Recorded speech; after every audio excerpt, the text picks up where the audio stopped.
தமிழக வரலாற்றிலே வந்து இந்த ஆட்சி வந்து மோசமான ஆட்சி.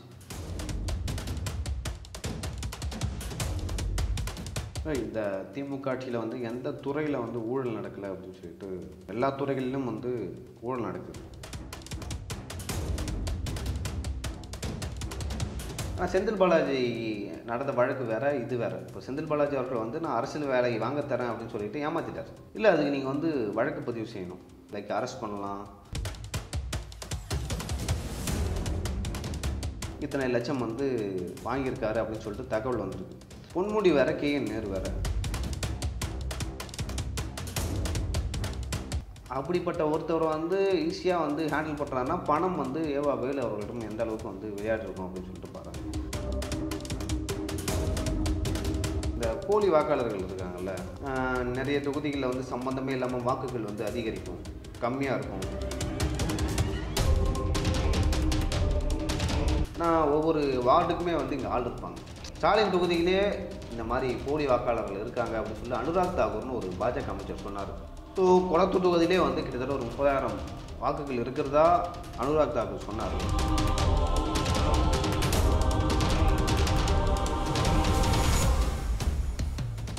நிம்மதி ப்ராப்பர்ட்டி மேனேஜ்மெண்ட். கான்டாக்ட் 7667008800.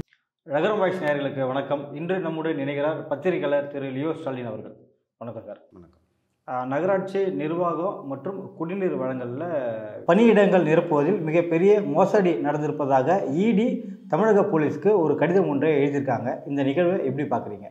இந்த திமுக ஆட்சியில் வந்து எந்த துறையில் வந்து ஊழல் நடக்கலை அப்படின்னு சொல்லிட்டு நம்ம பார்க்கணும். எல்லா துறைகளிலும் வந்து ஊழல் நடக்குது.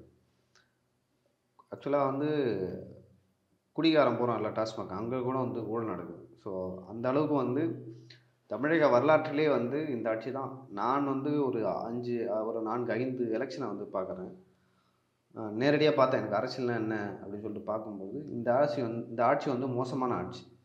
அதுக்கு வந்து நம்ம பல விஷயங்களை சொல்லலாம். முதல்ல வந்து இந்த வேலைவாய்ப்புகள்லாம் வந்து எப்படி நிரப்பப்படணும் அப்படின்னு சொல்லிட்டு ஒரு விஷயம் இருக்குது.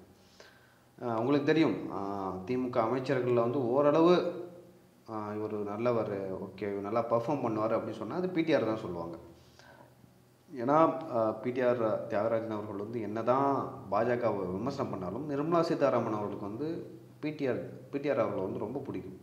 ஏன்னா அவருக்கு வந்து அந்த அளவுக்கு ஸ்கில் இருக்குது, பேங்கிங் ஸ்கில்லு, எப்படி பணத்தை வந்து நிர்வாகம் பண்ணுறது அப்படின்னு சொல்லிட்டு. அந்த தைரியத்தில் தான் அவர் என்ன பண்ணார், போய் வெள்ளரிக்கை விட்டார். இது வரைக்கும் அதிமுக ஆட்சியில் வந்து எவ்வளோ கடன் இருந்தது, அதே போல் எந்தெந்த துறைகளில் எவ்வளோ கடன் இருக்குது அப்படின்னு சொல்லிட்டு தைரியமாக சொன்னார். ஆனால் இப்போ இருக்கவங்க வந்து அந்த வெள்ளையறிக்கை விட மாட்டாங்க. அதிமுக ஆட்சிகளுக்கும் ஒத்துவாங்க, ஆமாம் நாங்கள் கடன் வாங்கணும் அப்படின்னு சொல்லிட்டு. ஆனால் இது வரைக்கும் தமிழக வரலாற்றிலே ஒரு 70-75 வருடமாக வந்து வாங்கிய கடன் இருக்குல்ல, அதை ஒட்டு மொத்தமாக இந்த 5 வருஷத்தில் வந்து திமுக அரசு வந்து வாங்கியிருக்கு.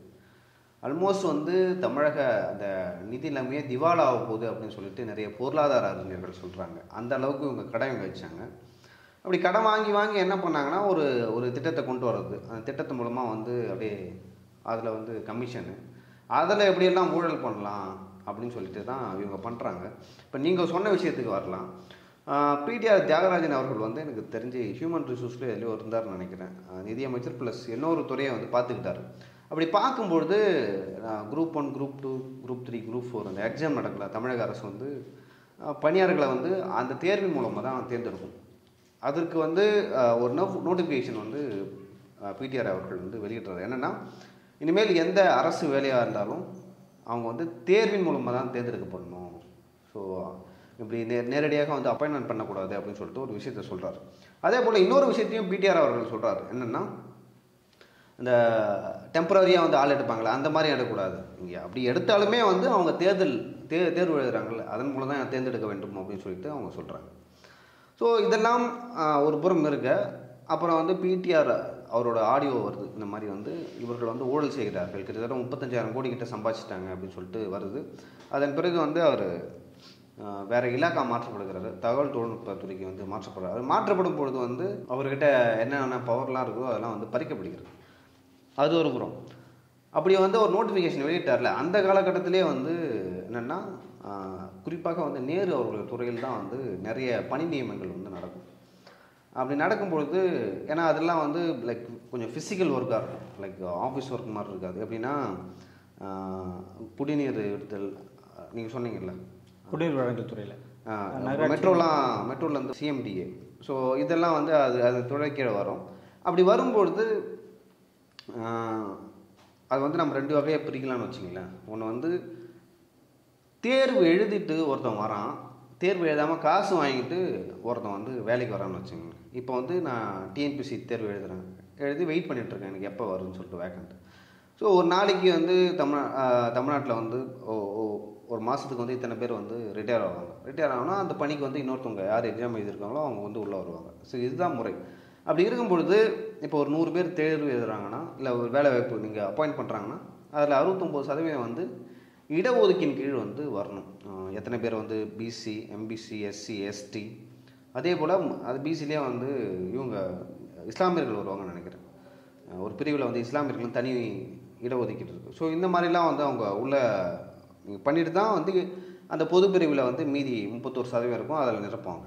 ஆனால் இப்போ காசு வாங்கிட்டு இப்போ நேரு அவர்கள் நியமிச்சிருக்காருல்ல, அவருங்க எப்படி நியமிப்பாங்கன்னா கட்சிக்காரன், ஜாதிக்காரன், சொந்தக்காரன், ஸோ யார் யாருக்கெல்லாம் வந்து முன்னுரிமை கொடுக்க முடியுமோ, இல்லை கட்சியில் வந்து தனக்கு கீழ்மட்ட நிர்வாகிகள் அவளோட சொந்தக்காரன் அப்படின்னு சொல்லிட்டு, ஸோ எல்லாத்துக்கும் வந்து ஒவ்வொரு பர்சன்டேஜ், ஒரு வேலைனா 20%, ஒரு 20 லட்சம், 30 லட்சம் அப்படின்னு சொல்லிட்டு வேலைக்கு எடுப்பேன். இப்போது அரசு வேலையில் வந்து எடுத்தோடனே உங்களுக்கு வந்து லேக்ஸ்லாம் சம்பளம் தர மாட்டாங்க. இப்போ நீங்கள் எப்படி சம்பாதிப்பீங்க? அங்கே போகிறீங்க கையூட்டு, லஞ்சம் வாங்குவோம். ஸோ இந்த லஞ்சம் வந்து எப்படின்னா, நான் வந்து அரசியல்வாதி கொடுப்பேன், ஆஃபீஸர்ஸ் எப்படி என்ன பண்ணுவாங்கன்னா, ஆஃபீஸர்ஸ் வந்து மக்கள்கிட்டேருந்து வாங்குவாங்க. இல்லை ஒரு ஸ்கீம் போடுறாங்க, அந்த ஸ்கீமில் வந்து எடுப்பாங்க. இல்லை உங்கள் வீட்டுக்கு வந்து நான் வாட்டர் கனெக்ஷன் கொடுக்கணும், இந்த மாதிரி இவ்வளோ தான் செலவாகும், நீங்கள் பண்ணுங்கள் அப்படின்னு சொன்னால் என்கிட்ட காசு வாங்கணும். எங்கள் வீட்டுக்கு வாட்டர் கனெக்ஷன் வேணும் அப்படின்னு நான் சொன்னேன்னா, இருந்தாலும் ஒரு 3 to 4 லட்சம் செலவு பண்ணி ஆகணும். அப்போ தான் வந்து உங்களால் வாட்டர் கனெக்ஷனே வந்து வாங்க முடியும் கவர்மெண்ட் வந்து. அந்த அளவுக்கு வந்து இது வந்து சிக்கலாக இருக்குது. இதுவே வந்து தேர்வு எழுதி ஒருத்தவங்க உள்ளே வரானா அவங்ககிட்ட இதெல்லாம் நடக்காது. அவன் வந்து ஓரளவு நேர்மையாக இருப்பான். அவனும் வந்து எல்லாமே வந்து உத்தமர்கள்லாம் இல்லை, ஓகேவா? அவர்கள் வந்து ஓரளவு நேர்மையாக இருப்பார்கள்.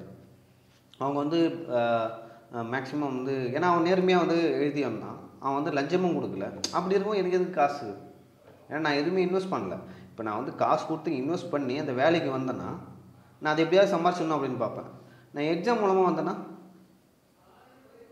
நான் ஓரளவு நேர்மையாக தான் இருக்க ட்ரை பண்ணுவேன். ஸோ அந்த மாதிரி வந்து நேரு அவர்கள் வந்து இந்த மாதிரி வந்து அப்பாயின்மெண்ட் பண்ணது முழுக்க சட்டவிரோதம். எனக்கு தெரிஞ்சு இதை எதிர்த்து வந்து நீதிமன்றத்துக்கு செல்வார்கள் அப்படின்னு சொல்லிட்டு நினைக்கிறேன். ஏன்னா இந்த மாதிரியான பணியிடங்கள் வந்து நிரப்பப்படுவது வந்து இடஒதுக்கீடுக்கு எதிரானது. அதே போல் ஒரு டிஎன்பிசி தேர்வாணையர்கள் அதுக்கே எதிரானது. ஸோ பொறுத்தது பார்க்கலாம் இதில் என்ன நடக்குது அப்படின்னு சொல்லிட்டு. அதான் நேரு மீது நடவடிக்கை எடுக்க வாய்ப்பு இருக்கா? செந்தில் பாலாஜிக்கு இப்போ எப்படி அமைச்சர் பதவியெல்லாம் எதுவும் கொடுக்காமல் இலக்கா இல்லாமல் ஒரு எம்எல்ஏவாக இருக்காரோ அதேமாதிரி கே நேரு மீதும் நடக்க வாய்ப்பு இருக்கா? இல்லை, அதுக்கு நீங்கள் வந்து வழக்கு பதிவு செய்யணும், ஓகேங்களா? இப்போ வந்து அமலாக்கத்துறை வந்து டிவிஹெச் நேரு மற்றும் அவரோட தம்பி வீட்டில் போய் ரைடு பண்ணாங்க. ரைடு பண்ணி அங்கே வந்து ஏராளமான ஆவணங்கள் கைப்பற்றப்பட்டது அப்படின்னு சொல்லிட்டு சொன்னாங்க. இப்போ அமலாக்கத்துறை என்ன பண்ணுவாங்கன்னா, நேராக போய் நேருவோட வீட்டில் இல்லை வேறு எங்கேயோ போய் அப்படி பண்ண மாட்டாங்க. அவங்களுக்கு வந்து அவங்க சோர்ஸ் மூலமாக வந்து இன்ஃபர்மேஷன் வரும், வந்து உறுதிப்படுத்தப்பட்ட தகவலாக இருந்தால் தான் அங்கே போவாங்க, இல்லைனா வந்து போக மாட்டாங்க. அந்த வகையில் அங்கே போகும்போது இந்த மாதிரியான ஆவணங்கள் சிக்கியிருக்கு.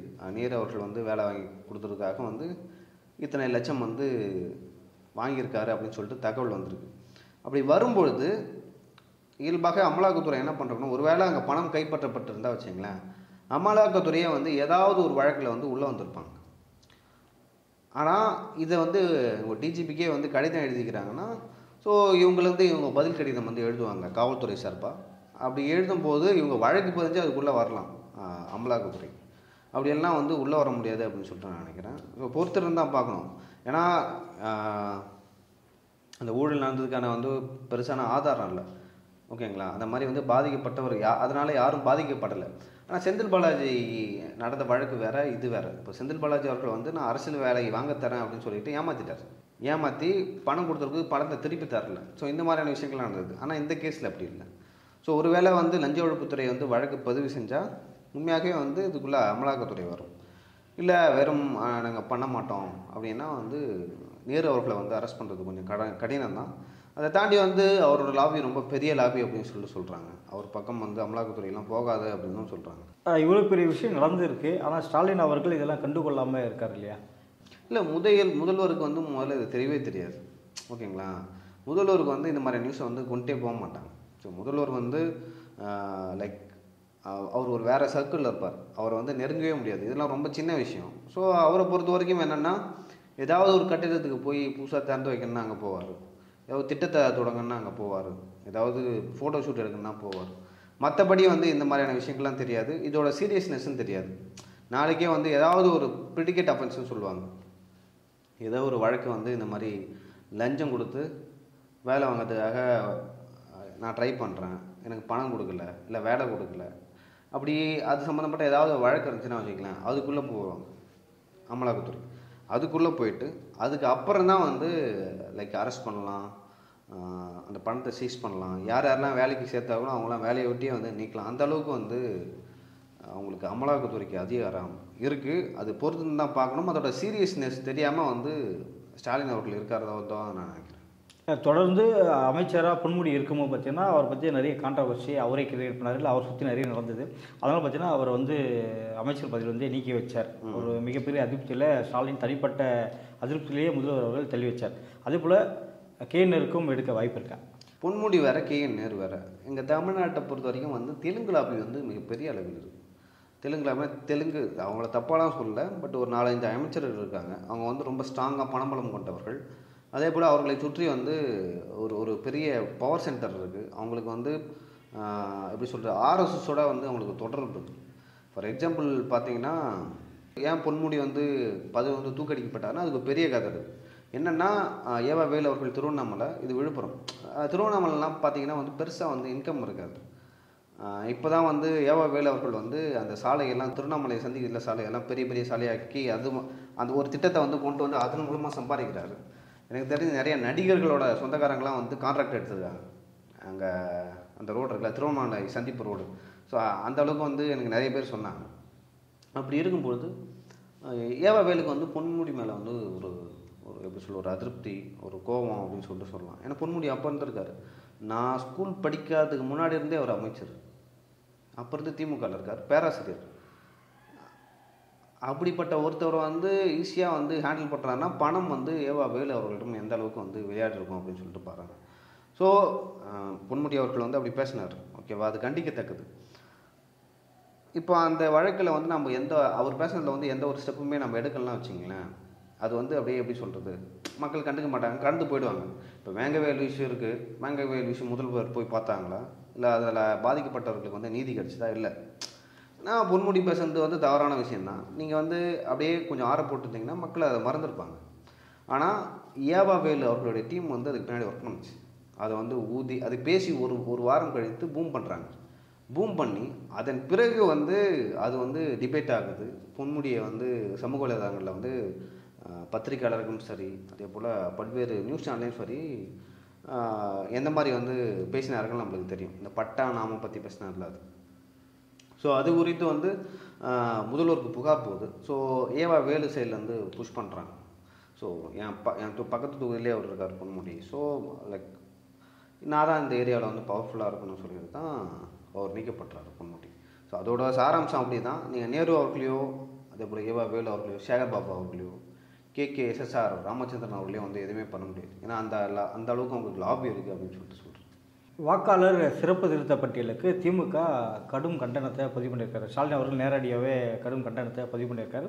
நவம்பர் 2ஆம் தேதி அனைத்து கட்சி கூட்டத்துக்கும் இது குறித்து விவாதிக்காக ஏற்பாடும் பண்ணியிருக்காரு. திமுக இதை கடுமையாக எதிர்க்க என்ன காரணம்? ஆக்சுவலாக இந்த SIR, இந்த போலி வாக்காளர்கள் இருக்காங்கல்ல, அது இப்போ இன்னைக்கு நேற்று இல்லை, அது எப்போ இருந்தே இருக்குது, நம்மளுக்கு தான் தெரியல. நிறைய தொகுதிகளில் வந்து சம்மந்தமே இல்லாமல் வாக்குகள் வந்து அதிகரிக்கும், கம்மியாக இருக்கும், எண்ணிக்கை வந்து ஒன்றா இருக்கும், ஆனால் வாக்கு விழுந்தது வந்து அதிகமாக இருக்கும். இதெல்லாம் காரணம் என்னென்னா அந்த வாக்காளர் பதிவு தான். SIRன்றது வந்து எலெக்ஷனுக்கு முன்னாடி வந்து எடுப்பாங்க. அதுக்கு முன்னாடி வந்து அது நியாயமாக நடந்துருந்துச்சு. ஆனால் வந்து இப்போ வந்து என்னென்னா வாக்காளர்களை வந்து அதிக அளவில் சேர்க்குறாங்க அப்படின்னு சொல்லிட்டு ஒரு விஷயம் இருக்குது. தமிழ்நாட்டில் வந்து அது பெரிதாக வந்து ஏன் நடக்காதுன்னா, இங்கே வந்து இங்கே இருக்கிற அந்த கட்டமைப்பு, அதிமுக கட்சியோட கட்டமைப்பு. ஏன்னா ஒவ்வொரு வார்டுக்குமே வந்து இங்கே ஆள் இருப்பாங்க. ஒரு ஒரு வார்டில் வந்து 1000 1500 ஓட்டு இருக்குன்னா நம்ம ஈஸியாக கண்டுபிடிச்சிடலாம் அந்த தெருவில் யார் இருக்கா, இவங்க புதுசாக பழசா, இதுக்கு முன்னாடி எங்கே இருந்தாங்க, அவங்க பேர் என்ன, அவங்க அப்பா பேர் என்னன்னு சொல்லிட்டு கட்சிக்காரங்களுக்கு தெரியும். ஆனால் நார்த் இந்தியாவில் அது வேறு மாதிரியானது. ஸ்டாலின் தொகுதியிலே இந்த மாதிரி போலி வாக்காளர்கள் இருக்காங்க அப்படின்னு சொல்லி அனுராக் தாக்கூர்னு ஒரு பாஜக அமைச்சர் சொன்னார். உங்களுக்கு ஞாபகம் இருக்கும்னு நினைக்கிறேன். ஸோ கொளத்தூர் தொகுதியிலே வந்து கிட்டத்தட்ட ஒரு 30,000 வாக்குகள் இருக்கிறதா அனுராக் தாக்கூர் சொன்னார். ஸோ அதனால் வந்து ஸ்டாலின் அவர்கள் சொல்லுவார், தமிழ்நாட்டில் வந்து அந்த வாக்காளர் சீர்திருத்தம் வந்து கொண்டு வந்தாலும் பெருசாக அஃபெக்ட் ஆகாது அப்படின்னு சொல்லிட்டு நினைக்கிறேன். அந்த மாதிரி வந்து மற்ற மாநிலங்கள் பண்ண மாதிரி வந்து இங்கேயும் பண்ண முடியாது. இப்போ ராகுல் காந்தி அவர்கள் பெரிய குற்றச்சாட்டு வச்சார்ல, ஸோ அந்த மாதிரியான ஒரு குற்றச்சாட்டும் இங்கே வைக்க முடியாது அப்படின்னு நினைக்கிறேன். நடப்பு அரசியல் குறித்து பல்வேறு கருத்துக்களை வந்து மிக்க நன்றி.